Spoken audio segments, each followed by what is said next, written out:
نے ارشاد فرمایا کہ جو شخص دنیا میں دوسروں کی غلطی کو جتنا جلدی معاف کرنے والا ہوگا، اللہ قیامت کے دن اس کی غلطیوں کو اتنا جلدی معاف فرما دیں گے۔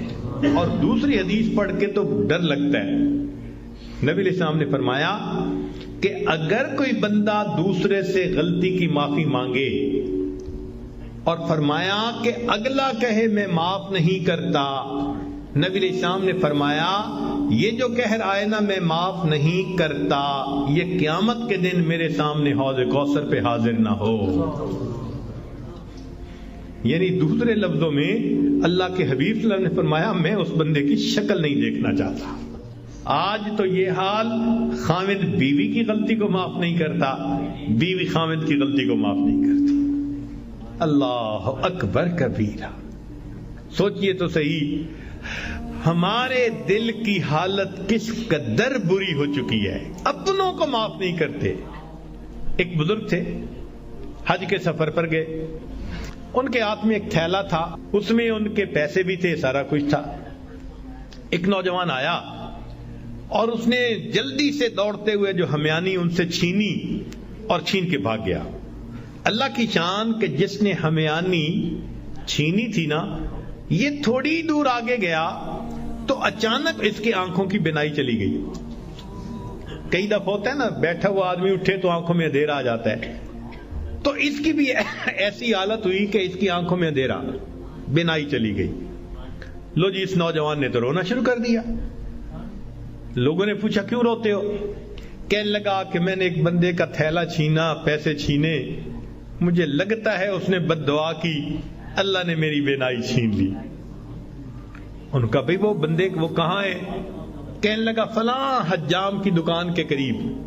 تو جب اس بندے کو بتایا کہ بھئی وہ بڑے میاں آ گئے ہیں، لوگوں نے بھی کہا معاف کر دیں، نوجوان نے بھی کہا پلیز مجھے معاف کر دیں، وہ کہنے لگے میں نے تو اسی وقت ہی معاف کر دیا تھا۔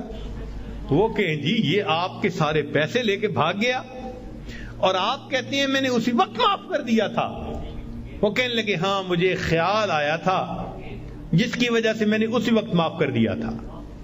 تو لوگوں نے پوچھا کیا خیال آیا تھا؟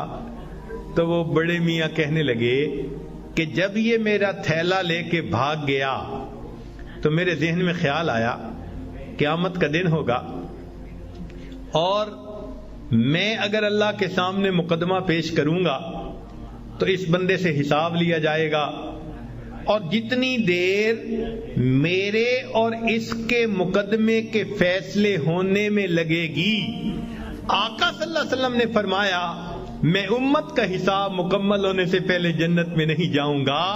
تو خیال آیا کہ جتنی دیر میرے مقدمے میں لگے گی، میری وجہ سے میرے آقا صلی اللہ علیہ وسلم کو جنت میں جانے میں دیر لگے گی، میں نے معاف کر دیا، نہ مقدمہ پیش ہوگا نہ میری وجہ سے میرے آقا کو دیر لگے گی۔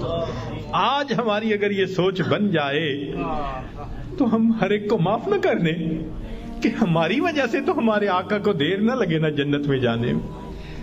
ہم بھی اپنے گھروں میں اپنی بیٹی کو، اپنے بیٹے کو، اپنی بیوی کو، اپنے بھائی کو غلطیاں ہو جاتی ہیں، باتیں ہو جاتی ہیں، تو بجائے دلوں میں کینہ رکھنے کے اور بجائے دلوں کے اندر دشمنی پالنے کے، ہم اللہ کے لیے معاف کرنے کی عادت ڈالیں۔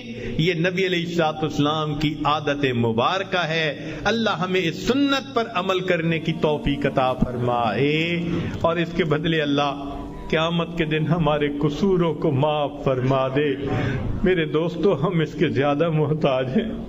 دوسرے نے تو ایک غلطی کی ہوگی اور ہم نے پتہ نہیں اللہ کے کتنے گناہ کیے ہیں۔ اگر ایک غلطی کو معاف کرنے پہ وہ پروردگار سب گناہوں کو معاف کر دے تو سستا سودا ہے۔ اس لیے جب بھی کوئی معافی مانگے یا نہ بھی مانگے، اللہ کی رضا کے لیے اللہ کے بندوں کو معاف کر دیا کرو۔ اللہ تعالی ہمیں اس صفت کے ساتھ بقیہ زندگی گزارنے کی توفیق عطا فرمائے۔ وآخر دعوانا ان الحمد للہ رب العالمین۔